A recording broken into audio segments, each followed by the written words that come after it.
Dari segi lingkungan, penambangan batu andesit di Desa Wadas ini memberikan dampak buruk bagi area di sekitarnya. Dampak yang ditimbulkan pun ternyata sangat besar, terutama pada kelangsungan lingkungan hidup, pertanian, perkebunan, dan juga hutan. Salah satu contohnya yaitu terganggunya flora dan fauna seperti burung elang yang ternyata masih banyak terdapat di daerah perbukitan Desa Wadas.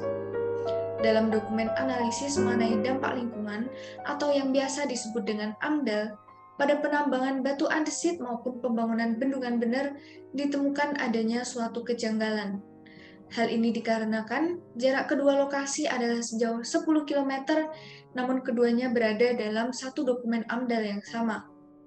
Menurut Kabid, pelaksanaan jaringan sumber air Serayu Opak, dengan dijadikannya dua proyek dalam satu AMDAL ini dimaksudkan, begitu pembangunan bendungan benar selesai, maka selesai juga penambangan batu andesit di Desa Wadas. Akan tetapi apabila penutupan tambang tidak ditindaklanjuti oleh pemerintah, hal ini dapat membahayakan lingkungan jika tambang malah dijadikan pertambangan rakyat.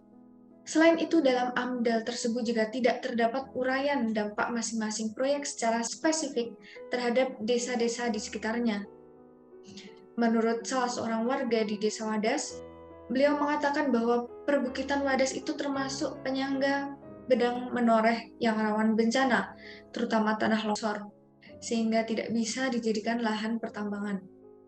Akan tetapi entah bagaimana, RT/RW berubah dan kawasan Wadas menjadi boleh ditambang. Selain itu, penambangan ini juga akan merusak sebanyak 28 titik sumber mata air yang ternyata masih dibutuhkan oleh warga sekitar. Menurutnya, peningkatan perekonomian itu tidak berarti apabila harus mengorbankan banyak hal termasuk lingkungan. Secara umum, pembangunan bendungan bener di Wadas ini memiliki pengaruh yang begitu besar dari sisi sosial. Pembangunan bendungan ini secara tidak langsung memecah belah perspektif masyarakat akan suatu perubahan terhadap guna lahan yang ada di Desa Wadas. Banyak yang menganggap pembangunan ini memberi manfaat yang banyak, tapi tak sedikit pula yang menganggap pembangunan ini justru hanya dimanfaatkan untuk kalangan atas yang merugikan masyarakat. Tak sedikit juga kita temui di berita-berita bahwa banyak penolakan yang terjadi dan manipulasi lahan milik masyarakat yang lahannya diambil secara paksa, melibatkan aparat. Kesepakatan antara pemerintah, aparat maupun pemilik lahan seringkali tidak tercapai karena alih fungsi lahan tidak semudah mengukur lahan lalu dibeli pemerintah begitu saja. Melainkan harus mempertimbangkan masa depan penggunaan lahan dan kebermanfaatannya bagi masyarakat di Desa Wadas. Pemerintah menganggap lahan merupakan hak atau kuasa pemerintah untuk mengoperasikannya, yang seringkali digunakan sebagai aset ekonomi yang dapat dibeli secara mudah dari masyarakat. Sementara masyarakat menganggap lahan merupakan dasar penghidupan dan kegiatan yang kompleks yang dimanfaatkan untuk kepentingan umum atau bersama. Masyarakat di Wadas terpecah menjadi dua secara perspektif, antara yang pro dan yang kontra. Sebagian besar dari mereka berpandangan kontra akan pembangunan PSN Bendungan Bener dan tambang batu andesit untuk suplai bendungan. Represivitas aparat membuat masyarakat menjadi sentimental dan mengubah persepsinya. Masyarakat juga mulai waspada dan membuat penolakan secara halus dengan memberi tanda-tanda ataupun membuat lukisan.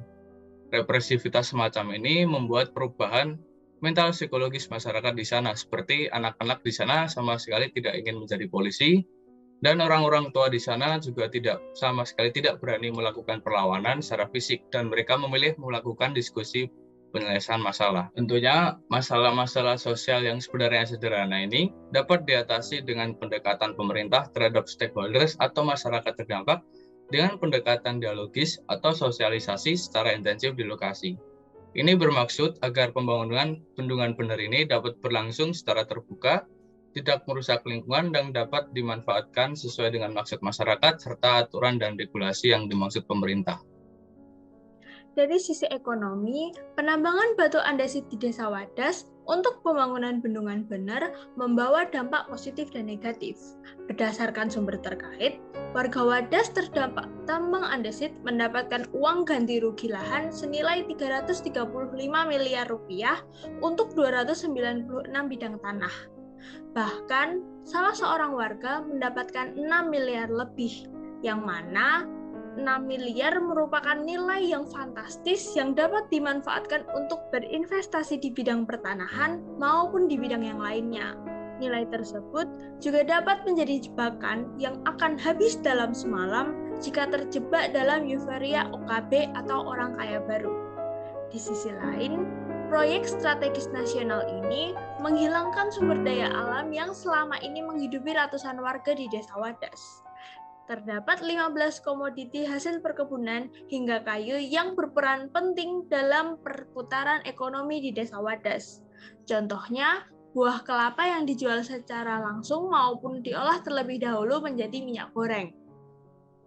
Penetapan Desa Wadas menjadi pertambangan kueri berdampak negatif terhadap perputaran ekonomi di Desa Wadas.